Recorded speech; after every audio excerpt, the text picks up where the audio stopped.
saludar, cuando uno habla de instituciones públicas, al INTT, la oficina que está en el ICFAC, saludar a ese grupo de damas que están trabajando, esforzándose, llevando lo que es hoy en esa competencia algo muy importante, que es el registro vehicular y todo lo que tiene que ver el tema vehicular. Saludarlos desde esa oficina, pero también a toda la familia del Instituto Nacional de Tránsito Terrestre. Un saludo, de verdad, porque uno ve y uno escucha y uno le llega información. Saludarlo. Bueno, y ahorita, como siempre, empezando la mañana, empezamos con esa visión de lo que está haciendo la empresa privada y pública, pero también la Fundación Sucre. Y no podía faltar ahorita entrando en esta fórmula perfecta, porque el sol de Venezuela nace en el Esequibo. Tenía por ahí un libro, hay varios. Uno de nuestros invitados, que se me acabó lo que es el texto, pero este es el del doctor Manuel Mariña Müller, Imperialismo, Petróleo y Profecía. Fijémonos, él está por venir otra vez, 2006.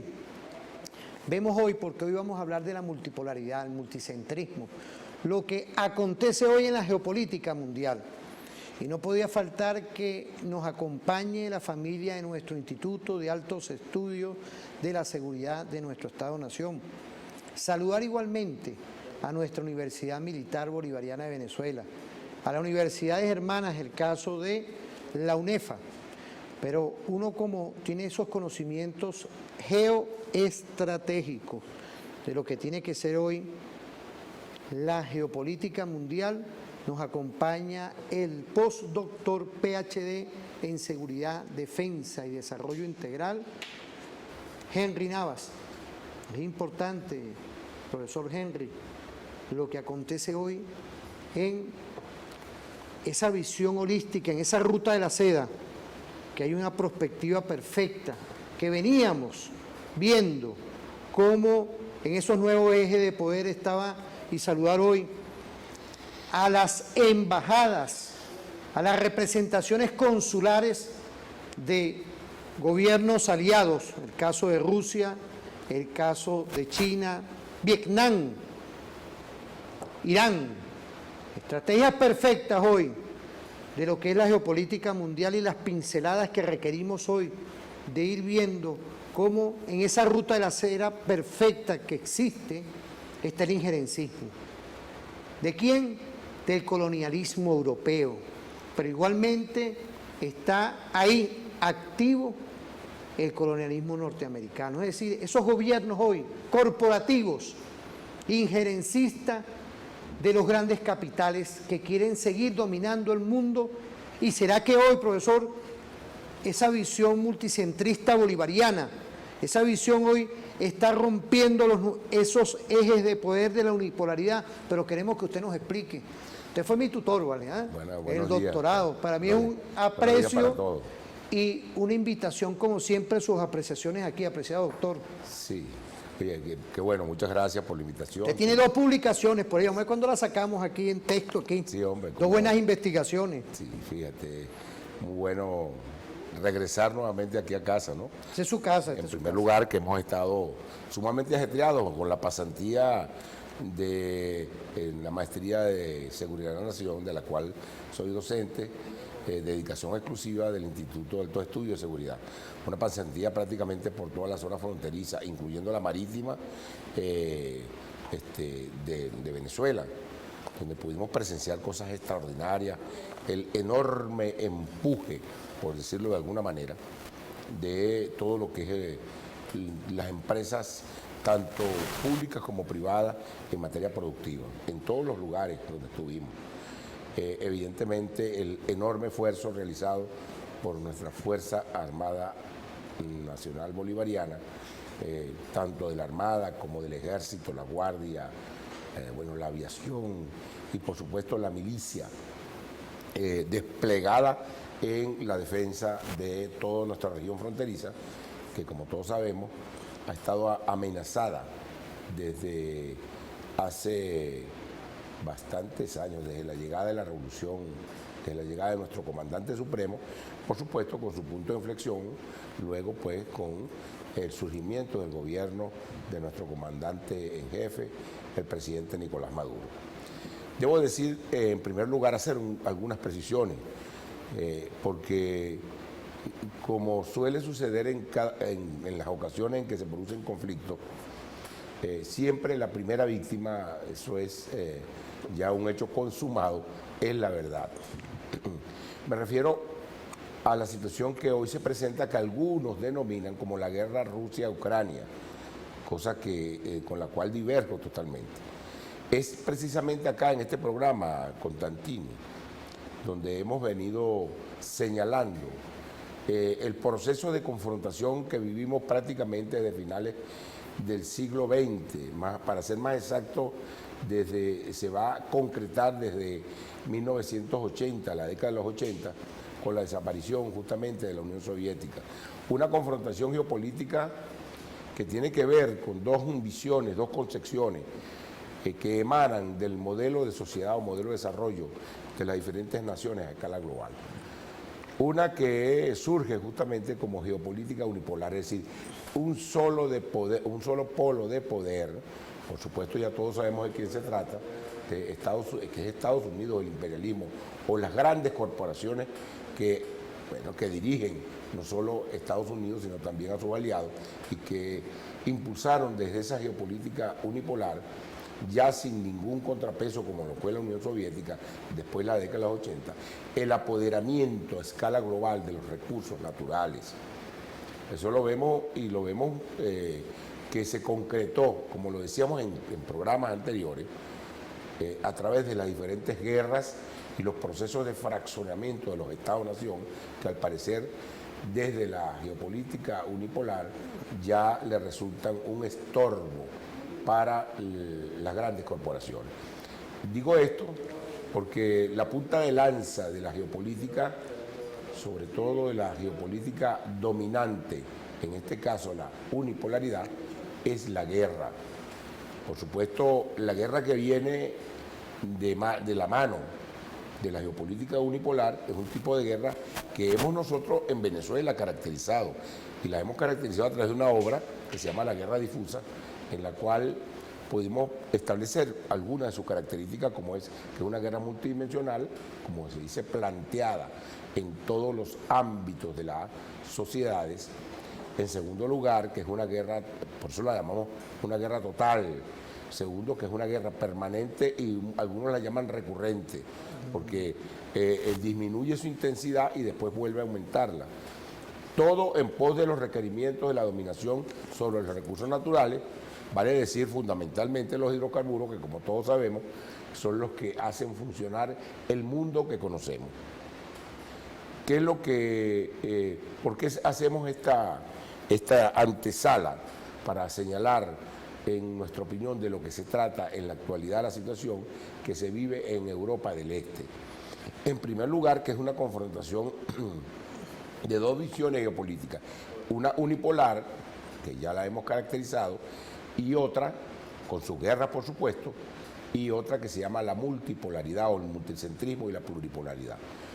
Son dos visiones. La primera es un gobierno corporatocrático mundial, y el otro, justamente, el surgimiento de grandes y múltiples centros, digamos, que devienen, en nuestra opinión, de aquello planteado por nuestro padre libertador, justamente en la Carta de Jamaica de, como todos sabemos, de 1815, que hablaba justamente de la necesidad de un equilibrio, el equilibrio del universo, el surgimiento incluso de grandes centros o multicentros que de alguna manera en una relación de complementariedad pudieran, entre los pueblos y sus gobiernos, mantener el equilibrio del universo. Nuestro comandante supremo toma justamente de esa concepción bolivariana y plantea en nuestra nueva constitución de 1999 que nuestra geopolítica como multicéntrica y pluripolar, es decir, el surgimiento de varios centros, entre ellos, como todos sabemos, bueno, por supuesto Rusia, China y otros más, la India. Y por supuesto nosotros, aquí en Sudamérica, nos habíamos convertido en ese entonces, a partir del 2004 sobre todo, donde van a concretarse diferentes instituciones como la UNASUR, como, bueno, como todos sabemos, el ALBA, TCP y la CELAC, digamos, centros de relacionamiento de los países suramericanos para impulsar aquel sueño bolivariano de la Liga de Estados Hispanoamericanos, la Liga Confederación de Estados Hispanoamericanos, saboteados por allá por el año de 1826. Entre 1824 y 1826, como todos sabemos, por Estados Unidos, por el gobierno de los Estados Unidos, en complicidad con las oligarquías de acá de la patria.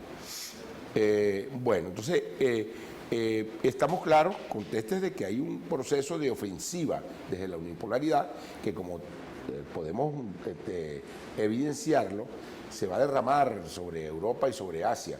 Vimos en primer lugar la manera como desde el organismo que impulsa la guerra desde la unipolaridad, que es la Organización del Tratado del Atlántico Norte, el OTAN, inician desde finales del siglo XX con la guerra contra Yugoslavia, país que prácticamente después de una guerra fratricida que va a impulsar la OTAN, donde van a ocasionar un verdadero genocidio, van a lograr, digamos, para decirlo en términos coloquiales, descuartizar, porque el objetivo de la unipolaridad a través de su guerra difusa es justamente, como lo establece el almirante Remigio Ceballos Ichazo en su tesis doctoral, la fragmentación multidimensional de los Estados-nación. Bueno, bien, pasaron por Yugoslavia, destrozaron Yugoslavia. Luego, por supuesto, fueron, bueno, Afganistán, luego vimos Irak, vimos a Libia, que bueno, que con toda franqueza como Estado-nación están en una situación muy difícil. Nos preguntamos si existe de verdad un Estado-nación en Libia, dado que existen varios gobiernos en ese mismo espacio territorial.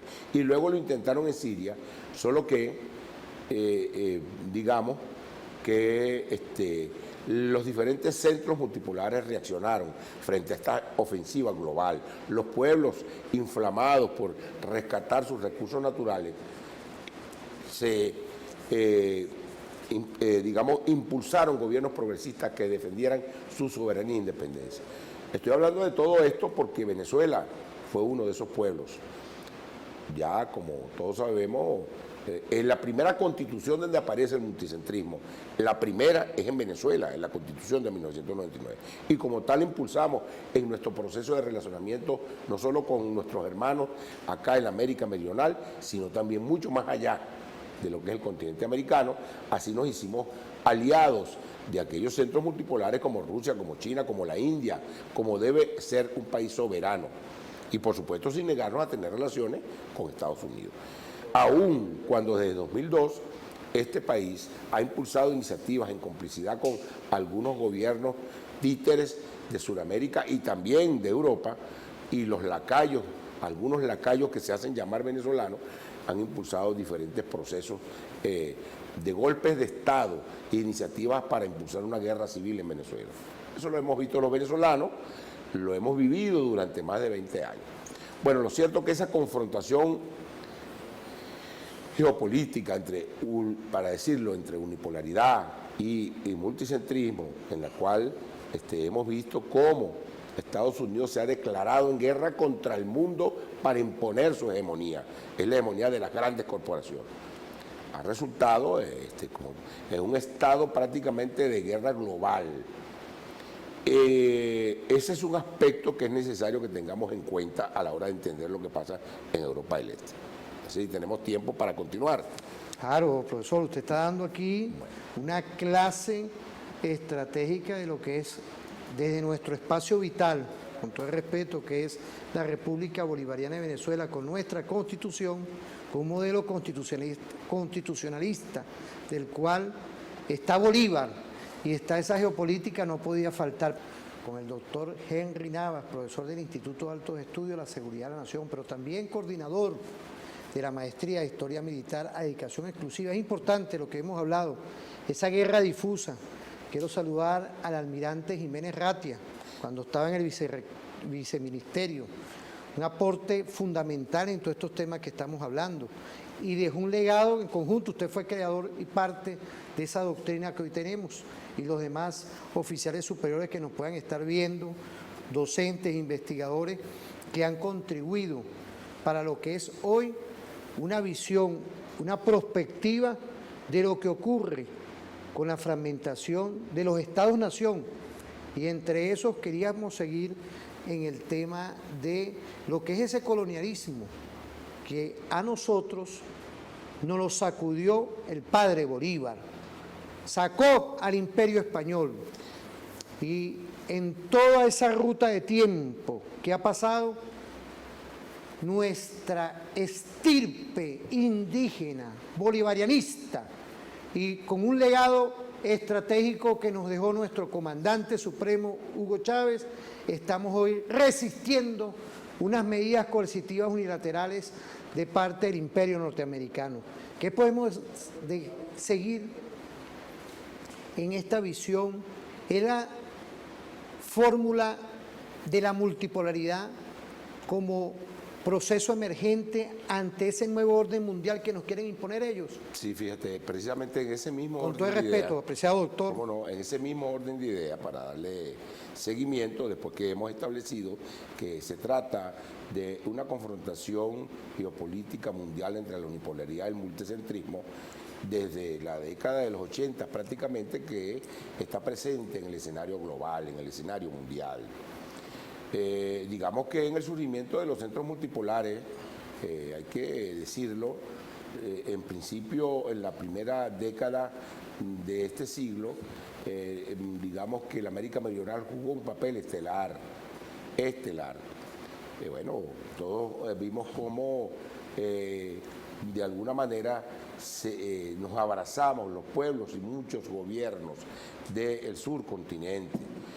No podía ser de otra manera que el imperialismo logró impulsar de manera terrible un proceso de retoma, de control de Sudamérica, desarrollando y produciendo no solo injerencia, sino impulsando golpes de Estado. Nos acordamos de lo que le pasó a Manuel Zelaya en Honduras. Ese fue uno de los... Bueno, Venezuela primero que nada en el 11 de abril, si nos acordamos, ¿no? 11, 12 y 13 de abril del año 2002. Pero luego vimos cómo se va a derramar. Nosotros los venezolanos logramos, para decirlo en términos coloquiales, sacudirnos ese golpe de Estado, porque evidentemente el golpe de Estado triunfó.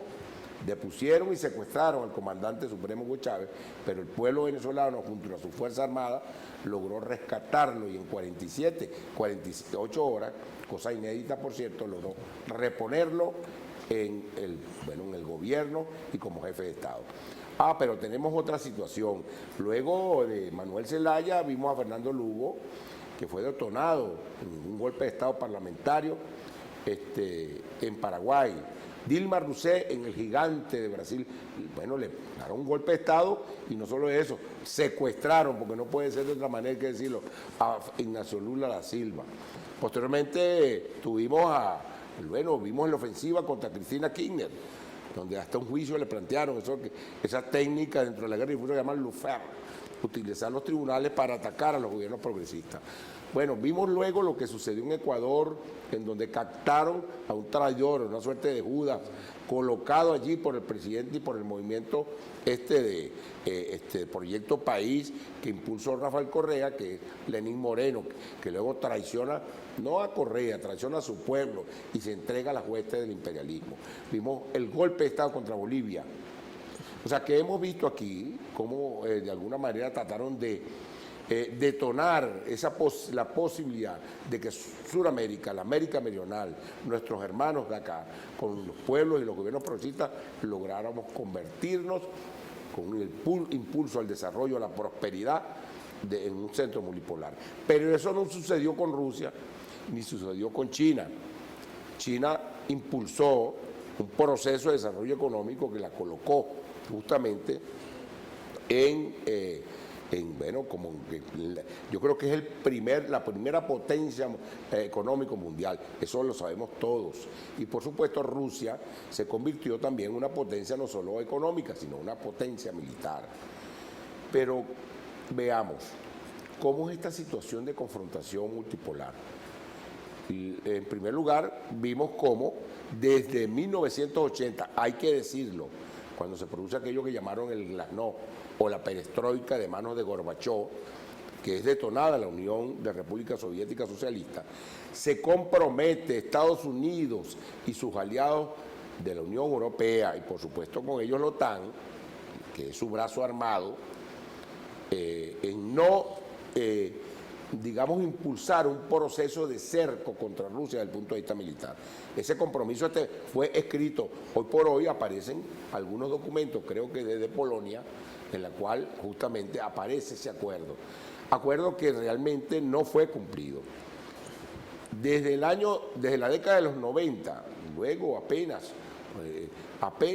se desplomaba la Unión Soviética, la Organización del Tratado del Atlántico Norte comenzó una ofensiva para rodear a Rusia con armamento estratégico sobre los países que antes conformaban la Unión de Repúblicas Socialistas Soviéticas, en un proceso de verdadero asedio.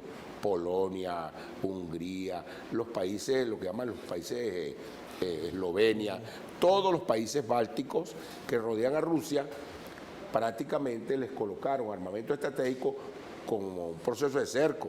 Bueno, por cierto, muy parecido a lo que han hecho con Venezuela. Fíjense cómo han colocado la disposición de las fuerzas, ya no de la OTAN, sino propiamente del padre de la criatura de Estados Unidos, no solo en el Caribe, aquí en el pecho del Caribe lo tenemos aquí en Curazao, con las bases militares, tanto, no estamos hablando no solo de la Fuerza Aérea estadounidense, sino las bases de la Armada y por supuesto también ejército estadounidense. Bueno, y de nuestros malos vecinos del gobierno de Colombia, bueno, pues no, todos sabemos que si tenían antes 7 bases, ahorita deben tener 12 bases militares estadounidenses. Como todos sabemos, Colombia, la República de Colombia, hay que decirlo con mucha pena, con mucha vergüenza, pero es un país ocupado militarmente por una fuerza extranjera como los Estados Unidos. Y por supuesto, no podría ser de otra manera, en el caso de nuestra región oriental, o el extremo oriente, tenemos entonces cómo tratan de impulsar, nada más y nada menos, el despojo de nuestro Esequibo, utilizando un gobierno, como es el gobierno de Guyana, en donde justamente son las grandes corporaciones quienes han venido impulsando ese proceso de detonación de lo que es el Estado-Nación de la República Bolivariana de Venezuela. Entonces, veamos entonces cómo la situación va cobrando fuerza. ¿Qué es lo que va a suceder? Y quiero finalizar este segmento con esto, que en ese proceso de ofensiva que se va a dar sobre las repúblicas del Este, donde desde 1990 por lo menos hasta la actualidad han rodeado a Rusia con armamento estratégico y fuerzas de la Organización del Tratado del Atlántico Norte, aun cuando un acuerdo de 1990 entre justamente Rusia y Estados Unidos y los países aliados han dicho que eso no iba a suceder, llegó el momento en el cual, para poder terminar y de cercar a Rusia, produce en el año 2014 un golpe de Estado contra el presidente legítimo de la República de Ucrania, Yanukovych, un hombre que como siempre se hizo con Rusia, los gobiernos de Rusia, gobiernos neutrales que decían que no iban a ser utilizados para que ni la OTAN, o sea, ni depender ni de la OTAN ni de Rusia. Le dan un golpe de Estado porque justamente Yanukovych se niega a convertirse en un títere de la OTAN y de Estados Unidos. Se niega a que Ucrania ya sea utilizada como cabeza de puente para atacar a Rusia. Por eso le dan el golpe de Estado en 2014. Fíjese, profesor, es importante todo este primer segmento que nos da esta lectura, porque imaginémonos las pretensiones del colonialismo europeo en conjunto con el colonialismo estadounidense, los factores que hoy, porque vamos a ir a una pausa y volvemos en un segundo segmento, de lo que fue ayer en esta perspectiva, hoy como espacio vital, la República Bolivariana de Venezuela y otras repúblicas, el caso de China, Rusia, igualmente Vietnam, igualmente la India, Irán, Es decir, la multipolaridad hoy fue en rebeldía permanente contra la unipolaridad, contra esos ejes de poder coloniales que siempre lo que han buscado es el injerencismo. ¿Para qué? Para lograr apoderarse de algún interés de todos esos países y de esos gobiernos principalmente. Vamos a ir a una pausa.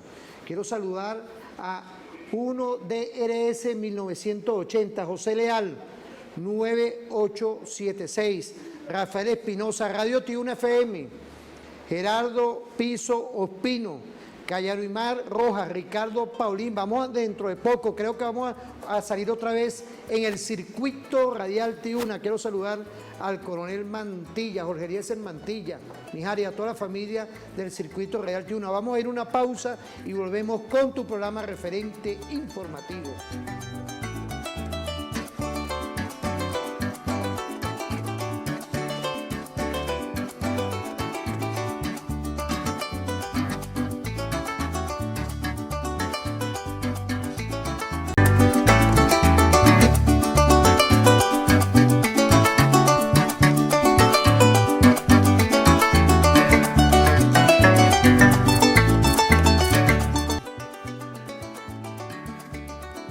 Volvemos. ¿Quién me estaba mandando mensaje, vale?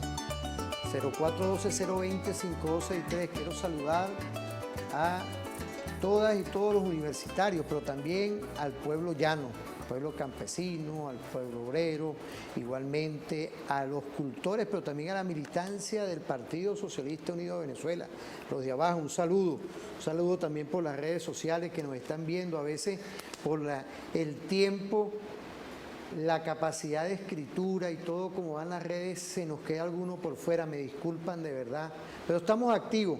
Volvemos hoy con un tema. Nosotros como Espacio Vital tenemos una constitución del cual el título séptimo siempre está dedicado desde el constituyente del 99, porque yo quería empezar con este tema porque vamos a ir a la multipolaridad. Pero ¿quiénes somos?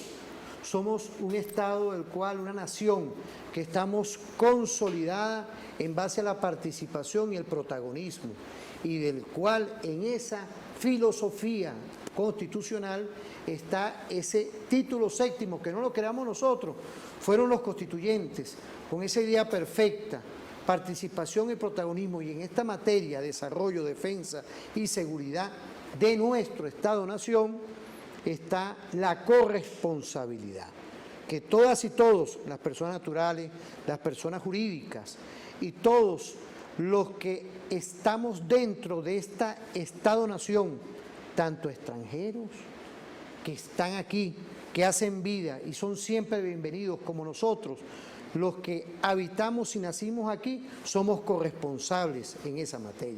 Y por eso es que hoy, dentro de esos temas, porque estamos hablando de la participación, el protagonismo, que estamos en rebeldía y somos corresponsables todos contra las medidas coercitivas y unilaterales, vemos hoy cómo el colonialismo norteamericano, de esa idea, de esa doctrina Monroe, como también el colonialismo europeo, con ese imperio español que Bolívar lo expulsó de aquí en 1821, que estamos cumpliendo 201 años próximamente, en este año perfecto, de la expulsión en ese suelo sagrado de Carabobo, que lo sacamos de aquí. Hoy vemos como profesor y apreciado estratega y PhD en seguridad de la nación, como lo es el doctor Henry Navas, como vemos hoy que la Rusia de hoy, la Rusia que tiene una historia, una impronta, no tolera el injerencismo colonial de Europa y menos del gobierno de Estados Unidos. ¿Qué lectura tenemos hoy? Porque usted habló de Ucrania, golpe de Estado, sí, una implosión a ese Estado-nación. Sí. ¿Qué visión tenemos de todo? Bueno, sí, en el marco de esa ofensiva engañosa, grosera, grotesca de la geopolítica unipolar, el OTAN, incumpliendo su compromiso de 1900, de la década de los 80 y la década de los 90 del siglo pasado, de no justamente atacar o asediar a Rusia, al gobierno y al Estado de la Federación Rusa, bueno, produce una ofensiva colocando armas estratégicas y ya por último le queda a Ucrania, y como ese gobierno de Yanukovych se niega, le propicia un golpe de Estado, por cierto, una cosa extraordinariamente horrorosa lo que sucedió, utilizando a las huestes neofascistas que habitan en la Ucrania, impulsadas desde justamente el gobierno de los Estados Unidos, producen la matanza de Maidán, donde queman vivos. Pareciera ser que eso como que es una técnica, porque aquí en Venezuela también lo vimos de los fascistas venezolanos quemando vivos a decenas de personas en Maidán, justamente cuando se reunían los sindicatos, algunos sindicatos de esa localidad de Ucrania. Eso fue impulsado por la CIA y ya es voz populi, ya quedó al descubierto como justamente desde la CIA impulsan ese golpe de Estado contra Yanukovych, colocan un gobierno títere, por cierto, un gobierno, no solo uno, sino varios gobiernos títeres, es decir, resultado de justamente ese golpe de Estado, rompiendo con todo tipo de legalidad. Ahí sí no hubo ningún tipo de esa mediática internacional controlada por la corporatocracia, en la cual pudieran decir de manera, o sea, denunciar los enormes crímenes cometidos por esa ola neofascista en Ucrania, que va a producir un levantamiento de diferentes pueblos, ciudades de Ucrania. Y por supuesto de varias localidades. Tenemos que entender que Ucrania tiene una población casi el 80% de origen ruso, porque hay que decirlo, y eso sería otra explicación, cómo realmente todo lo que es Rusia prácticamente nace en Ucrania, por eso se llamaba Rus de Kiev, nace en Kiev. Entonces, eso sería otro tema, pero la relación de Ucrania con Rusia ha sido sumamente estrecha. De hecho, formaba parte de Rusia, quien, hasta donde tengo entendido, es desde la Unión de Repúblicas Socialistas Soviéticas cuando prácticamente se le da autonomía a esa región. No sé si era Nikita Khrushchev quien de alguna manera le entrega la autonomía de Ucrania. Estamos hablando de la época de la Guerra Fría. Así es. Y por supuesto la población de Ucrania en su gran mayoría se siente rusa. De hecho, participó de manera muy activa en contra de los ejércitos de Hitler y aportó, bueno, buena cantidad de miles y miles de muertos en esa confrontación que inicia la URSS para ganarle la guerra a Hitler. Porque ahora, fue profesor, Rusia la que ganó la guerra. hay algo importante ahí, fíjense. ¿Será que hoy ese colonialismo europeo está vivo por lo que uno ve, esa doctrina de nazi?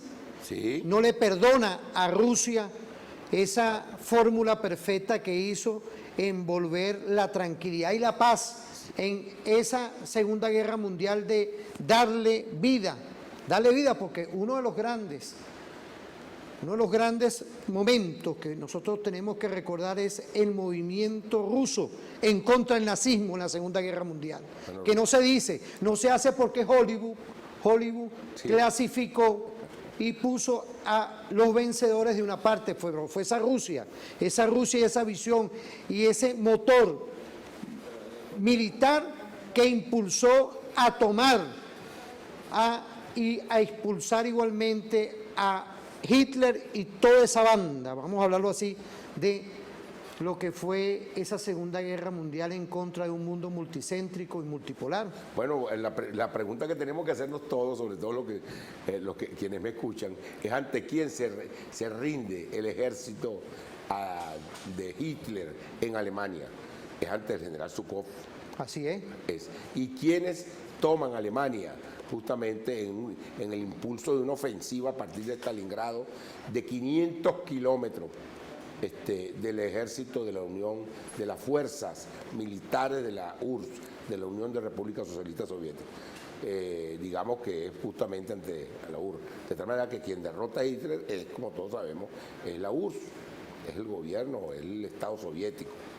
Bueno, entonces quedamos en Ucrania, claro, con ese golpe de Estado se inicia una persecución y crímenes atroces a lo largo de toda Ucrania, lo que produjo un levantamiento de diferentes regiones.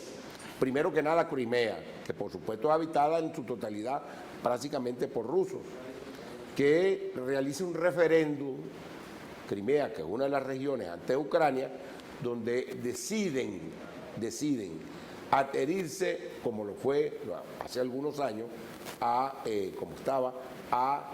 la Federación Rusa. Es una 97% de la población votó a favor de incorporarse. Luego otras regiones que se sintieron perseguidas por las huestes neonazis, que por supuesto con bandera, con la suástica y demás, para que tengamos una idea, como es la región de Lugansk, la región de Donbass y la región de Odessa, quienes han sido, a partir del momento en que declaran su autonomía, dado que no quieren un gobierno fascista impuesto desde un golpe de Estado, declaran su autonomía y crean lo que llaman, fuerzas de protección contra estos huestes fascistas que desde Kiev, que es el capital de Ucrania, ha impulsado los gobiernos títeres, que son gobiernos prácticamente ilegales porque son el resultado de un golpe de Estado, como lo fue Yanín Áñez allá en Bolivia. Para protegerse han incluso solicitado, por cierto, en este caso, no solo a Rusia, han solicitado incluso a la Unión Europea que frenen la masacre que desde 2014 están realizando estas fuerzas militares nazis, que se hacen llamar, nacionalistas, nazifascistas, contra el pueblo de Donbass, de Lugansk y de Odessa, pero sobre todo de Donbass. Por supuesto, esa ayuda solicitada por parte de estas regiones que se declararon su autonomía, así fue desoída, y prácticamente invisibilizada. Desde 2014, 13.000 muertos por lo menos como consecuencia del bombardeo y de los asesinatos impulsados, nada más en Donbass, por las huestes fascistas.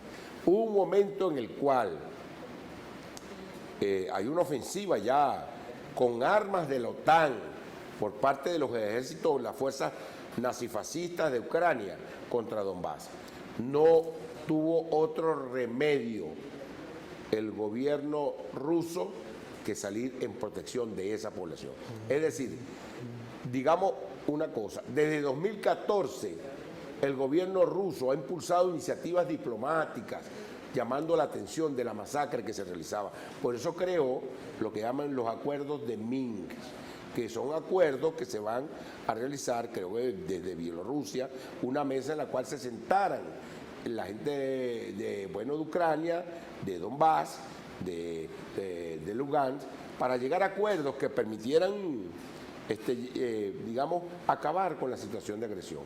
Eso fue imposible. Los llamados de Rusia realmente fueron desoídos. Los llamados del gobierno autónomo de Donbass, de Lugansk, fueron desoídos por Ucrania. Este grupo de Ucrania, de Kiev, ilegal, pero asusado a su vez por quienes, por la OTAN, que son quienes le dan las armas. Todo con el objeto de apoderarse completamente de toda la región que antes fue Ucrania para colocar las armas estratégicas contra Rusia. No le quedó otro remedio, hay que decirlo, al gobierno de la Federación Rusa. Se vio forzado a salir en protección del pueblo de Donbass. Por eso inicia un proceso de lo que llama un proceso de operaciones especiales para, en todo caso, neutralizar las fuerzas fascistas existentes en Ucrania, incluso protegiendo a la propia población de Ucrania, porque las huestes fascistas han logrado de alguna manera perseguir,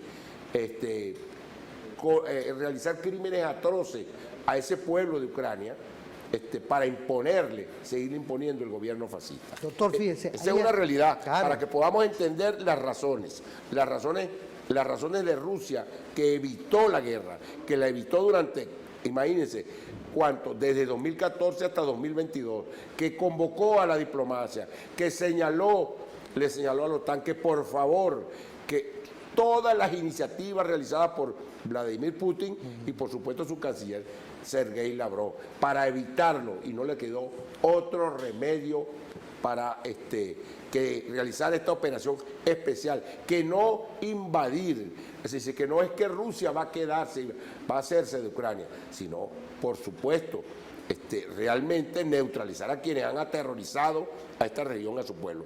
Yo debo decir lo siguiente, no hay ninguna evidencia, y hoy por hoy lo ratifica el canciller Sergei Lavrov, que Rusia simplemente al terminar la operación se va a retirar a su territorio como tiene que ser. Fíjese, hay algo importante de todo en este segundo momento, porque hablamos de la historia, pero también de las iniciativas diplomáticas que ha hecho el presidente Putin, que fue inclusive a la Unión Europea varias veces y exhortaba de lo que ocurría en ese territorio, que para los rusos es de interés vital, ya que dentro de todos estos temas estamos hablando de los derechos humanos reales, de lo que ocurría ahí, y la OTAN incidía en operaciones de hostilidades y operaciones igualmente de montar todo un aparataje de armas militares. Por eso es que es importante, apreciado doctor,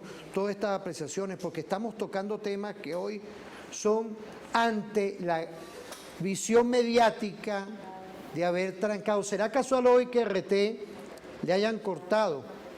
Es parte de esa operación del cual la guerra mediática está activa hoy. Por eso es que quería de verdad, dentro de todos estos temas, enfocarnos como usted lo está haciendo, desde una historia y de lo que es hoy. Y el por qué la operación de defensa de la soberanía territorial y la independencia de Rusia hoy está dándole vida a esa operación. Quería ir a una pausa. ¿Por qué? Porque fíjese, nada más y nada menos, voy a dejar una pregunta al aire.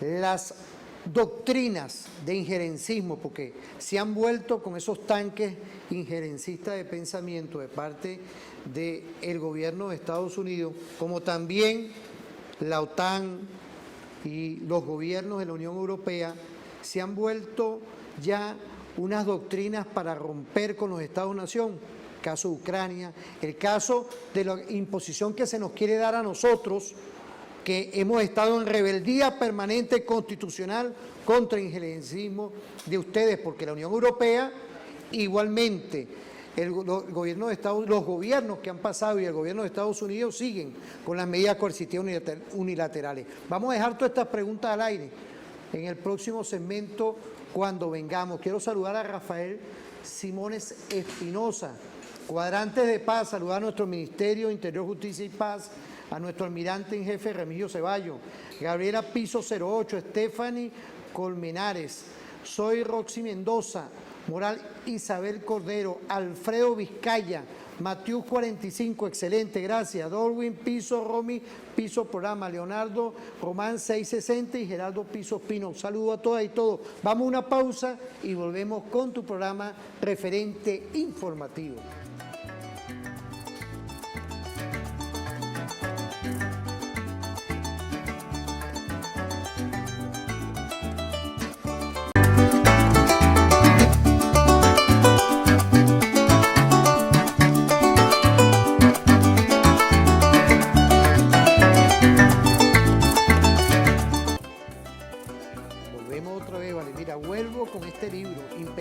Petróleo y profecía, la geoenergía, la geoeconomía, la geopolítica, es decir, hoy en esa geoestrategia global que está el imperialismo, pero igualmente está operando las doctrinas.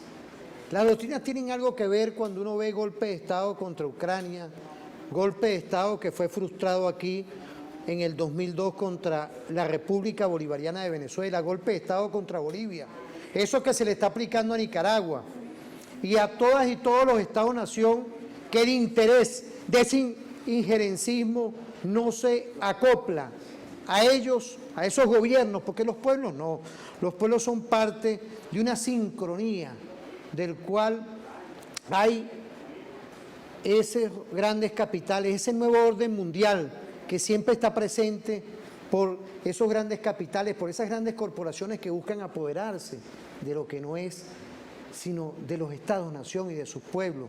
Es decir, hoy esas doctrinas están en duda, están resquebrajándose ante lo que es la autonomía, la autodeterminación y la independencia de un pueblo ruso. Sí, fíjate, yo en ese sentido quisiera señalar algo, porque uno como analista debe establecer cosas.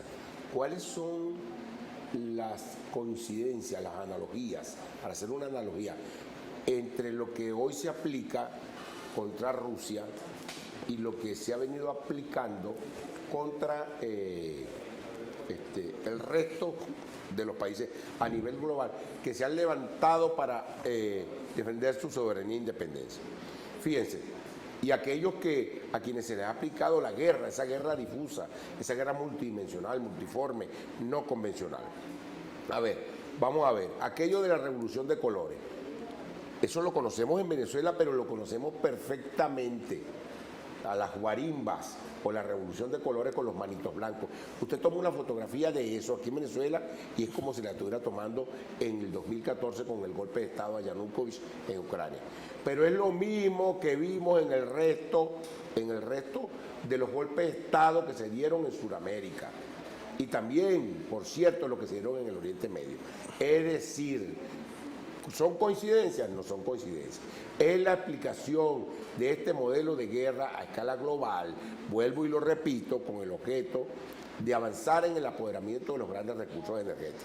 Pero esa revolución de colores viene acompañada de la guerra mediática, el cerco, el asedio mediático al que ha sido sometido, estoy hablando de Rusia, o será Venezuela, o será Siria, o será Irán, o será China.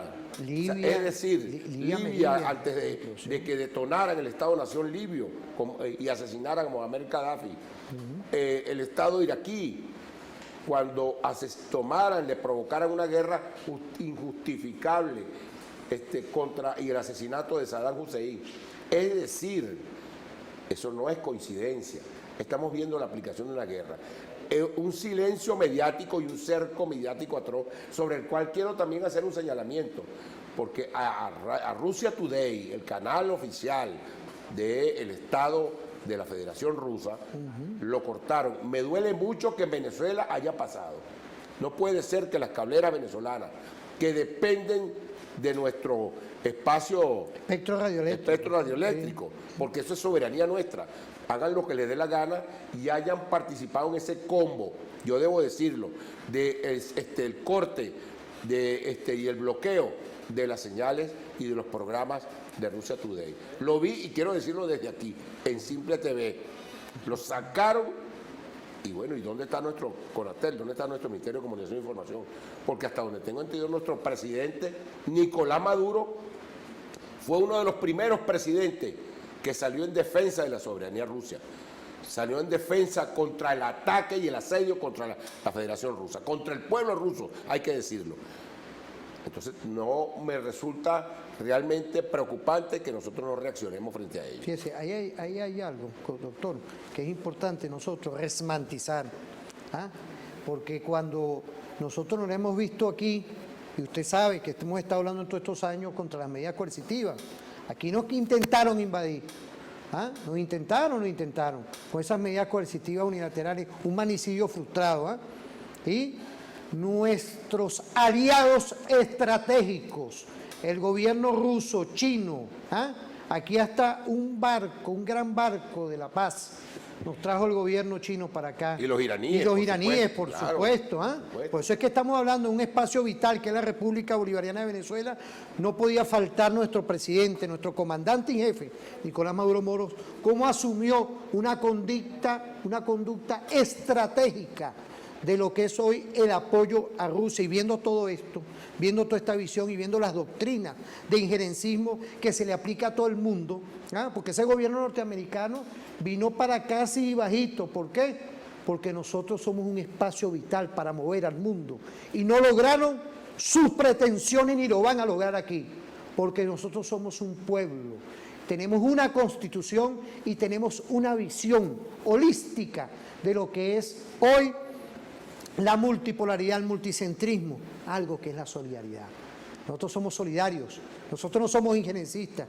Y esa visión, ante las medidas coercitivas unilaterales, ante el injerencismo, profesor, están esas medidas coercitivas, claro, y están esas doctrinas hoy latentes contra Rusia y contra todos los estados-naciones del cual ellos quieren apoderarse de la geoenergía y la geoeconomía. Sí, entonces no hay diferencias. Ya nosotros sabemos lo que se le aplica hoy a Rusia. En este caso fue Ucrania, la revolución de colores, con golpe de Estado incluido, las masacres, por supuesto, el hecho de quemar personas vivas. Aquí en Venezuela lo conocemos. Claro. El cerco mediático sobre la situación que vive hoy la Federación Rusa, Venezuela vivió el cerco mediático. Todos sabemos cómo se nos aplicó y se nos presentó ante el mundo con ese cerco mediático, como que aquí en Venezuela había una guerra civil, cosa que todos sabíamos que era falso. Era un pequeño sector de mercenarios pagados para generar situaciones de violencia. Tercero, la guerra económica, las medidas coercitivas unilaterales. Nosotros los venezolanos, caramba, somos expertos en eso, porque a nosotros durante 4 o 5 años nos cercaron económicamente, nos despojaron de las riquezas que tenía Venezuela colocadas en los bancos del exterior. Es un proceso de robo descarado por parte no solo de Estados Unidos, de los países europeos, desde Portugal, hay que decirlo, Inglaterra, que nos tiene todavía nuestro oro, el oro que le pertenece al pueblo venezolano. Bueno, lo mismo se lo están haciendo a Rusia, lo mismo. Pero lo que pasa es que, fíjense ustedes, que hay un fenómeno bien extraño. Parece que el imperialismo y las grandes corporaciones no aprenden. Que los pueblos, de alguna manera, así como nos asedian, como nos aplican guerra, vamos aprendiendo y vamos creciéndonos en las dificultades. Ojo, no solo lo digo por el gobierno de Venezuela, por el pueblo de Venezuela. Nosotros nos crecimos frente a las dificultades. Teníamos un Estado o una nación cuya economía era especulativa, rentista. Eso pasó en épocas pasadas, en el siglo XX. Y en la actualidad, lo que estamos consumiendo, el 70% forma parte de la producción interna. Eso es un fenómeno extraordinario. Con mucho sufrimiento, sí, con mucho sufrimiento, pero hemos aprendido. Bueno, pero ¿acaso el pueblo ruso también no ha aprendido? Un pueblo que se ha crecido en las dificultades con la Primera, la Segunda Guerra Mundial. Hoy se puede decir que las medidas coercitivas tomadas contra la Federación Rusa, una nación que, que produce gas, que surte a Europa y también incluso en materia de combustible a Estados Unidos, hoy se levanta y reacciona frente a las medidas coercitivas unilaterales. ¿Para qué? Se levanta para crecerse en esas dificultades y lograr la autosuficiencia en materia de las cosas que consume. Y a ver, ¿cuál ha sido el impacto de esas medidas de cerco económico? Lo que venía señalando Vladimir Putin, que esas medidas en contra de la Federación Rusa, de su economía, iban a perjudicar, por supuesto, mucho más a Europa que, por supuesto, a Rusia. Rusia surte de gas, el gas con el que se produce calefacción, con el que se cocina, con el que se produce incluso electricidad, con las termoeléctricas. Es decir, el gas para Europa que envía Rusia lo es todo. Estamos hablando del 40% del gas que consume toda Europa, lo surte la Federación Rusa. Pero por si fuera poco, de ese gas se saca para producir urea, con lo cual se siembra lo que la comida, no solo que se produce para el consumo interno, sino para exportación en Europa. Bueno, fíjense lo que ha pasado. El precio del gas, cómo subió de manera desmesurada con el impacto que eso ocasiona en materia económica. Se disparó la inflación, la electricidad subió astronómicamente en Europa y por supuesto el impacto que va a tener en los alimentos es terrible, porque la urea subió de precios exorbitantes y por supuesto eso se traslada al precio de los alimentos y aparte de eso lo que supone el transporte de esos alimentos que lo hacen a partir también del combustible enviado por Rusia. Pero también Estados Unidos recibió el impacto, porque Estados Unidos importa, hay que decirlo aunque parezca mentira, nos cercó a nosotros con el petróleo, pero tuvo que comprarle a Rusia no solo gasoil, sino petróleo también. Resulta increíble, pero el problema, por eso es que, como decimos aquí en criollo, la trampa sale. Así es. ¿Qué pasó? Como quiera que se generó una crisis energética mundial como consecuencia de las medidas coercitivas aplicadas por Estados Unidos contra la Federación Rusa, no les quedó más remedio al imperialismo que ir a tocarle la puerta ¿a quién? A Venezuela. Y reunirse con el gobierno legítimo de la República Bolivariana de Venezuela que preside Nicolás Maduro Moro, como lo hicieron hace una semana. Venezuela con mucha tranquilidad, con mucha serenidad, pero también con mucho respeto, se reunió con representantes del alto gobierno estadounidense, quienes llegaron a solicitar que Venezuela pudiera aumentar el proceso de producción de petróleo, pero solamente posible con el levantamiento de las sanciones a PDVSA, que es nuestra principal compañía de producción petrolera. Pareciera que eso pasó. Claro que eso generó mucho escozor por parte de la oposición apatria, que salieron llorando como las viudas de la apátrida conducta de ese títere sumamente, de verdad, asqueroso llamado Juan Guaidó. No podía ser de otra manera, y es que el gobierno estadounidense y el imperialismo tienen una visión sumamente pragmática. Ellos no conocen de solidaridades, ellos ni siquiera con sus títeres no conocen de nada de eso, ellos son sumamente pragmáticos, y así como utilizaron a este payaso de Guaidó y a todos sus seguidores, hoy le dan una trastada. Cuidado si no lo hacen otras cosas, porque lo han hecho con muchos de sus, entre comillas, aliados en épocas pasadas. Y todo en pos de conseguir el petróleo que requieren para su sobrevivencia. Venezuela reaccionó como tenía que ser, con mucha tranquilidad, con mucho respeto, y estamos, por supuesto, prestos a las necesidades del mercado petrolero mundial, pero siempre en el entendido de que nosotros apoyamos a nuestros aliados estratégicos como son al pueblo y el gobierno de la Federación Rusa.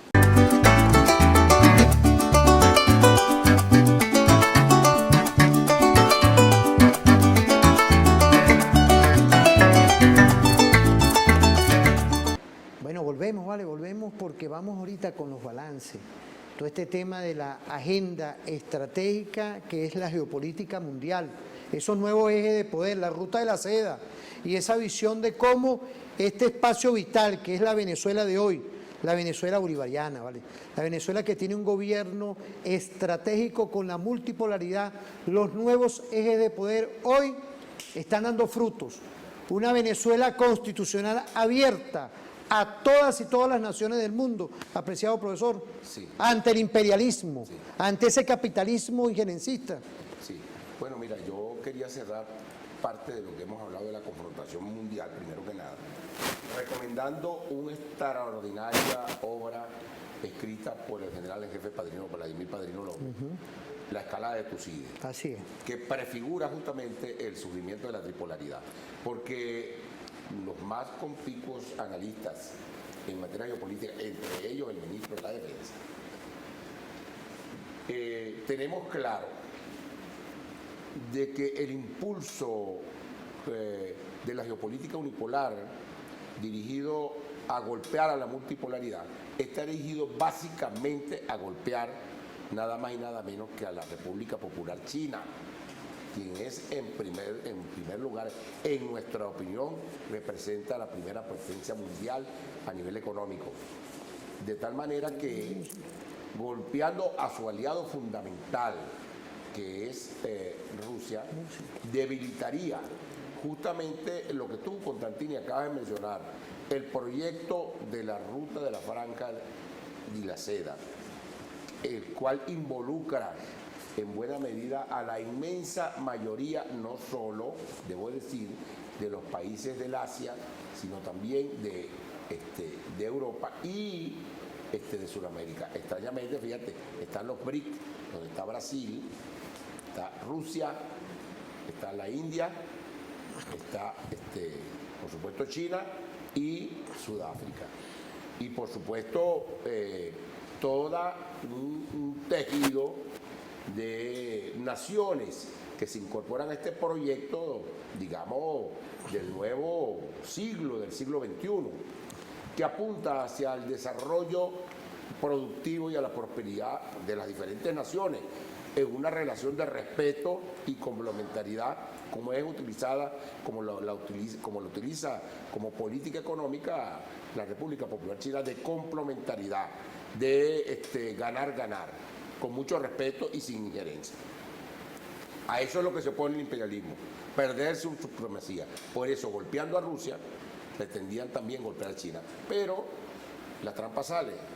Hoy por hoy vemos cómo, después que toman la medida económica de asedio económico contra Rusia, suspendiéndolo o tratando de suspenderlo, el sistema SWIFT, el sistema ese que utilizan contra las naciones soberanas para arrodillarlas, como se lo hicieron a Venezuela, como se lo hicieron a Irán, como se lo han tratado de hacer a China.